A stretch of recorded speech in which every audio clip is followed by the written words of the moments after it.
Hello, good morning, students. Today's transcription number 86 on the speed of 100 words per minute. Start.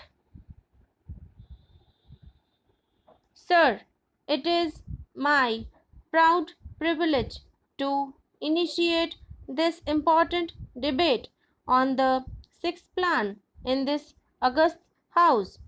Although I have been in charge of the Ministry of Planning only for a few days, I have had the opportunity, along with my colleagues in the Cabinet, of considering the plan in its various aspects, and I shall try to present before you the salient features of the plan in the perspective of government's general overall economic objectives.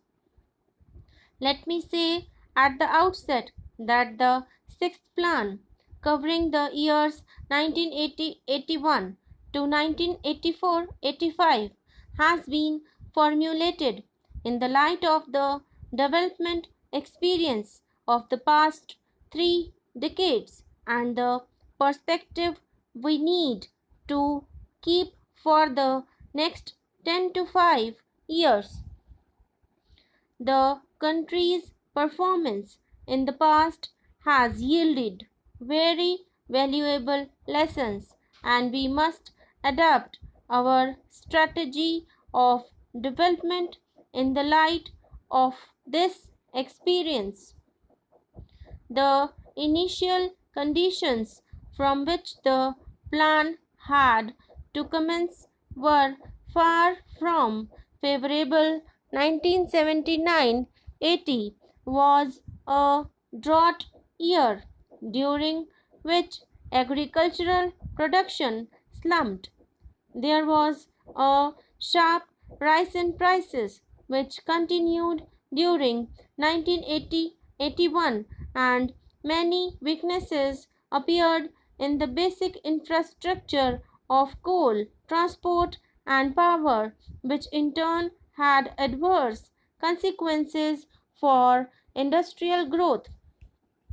Internationally, we faced a sharp rise in prices of petroleum and other imports, while recessionary conditions in the industrialized world held out a threat over exports. In a situation such as this, it was not easy for the government and the Planning Commission to chart the course of the country for the next 5, 10, or 15 years, which would be bold or definitive. At the same time, the problems facing the country are so acute that solutions brook no delay. Removal of poverty and unemployment and attainment of self-reliance have been the basic goals of planned development, and they remain so for the sixth plan as well. In order to move forward towards these objectives, it is essential, although not sufficient, to achieve a high rate of growth of national income. The plan thus aims at a growth rate of 5.2% per annum.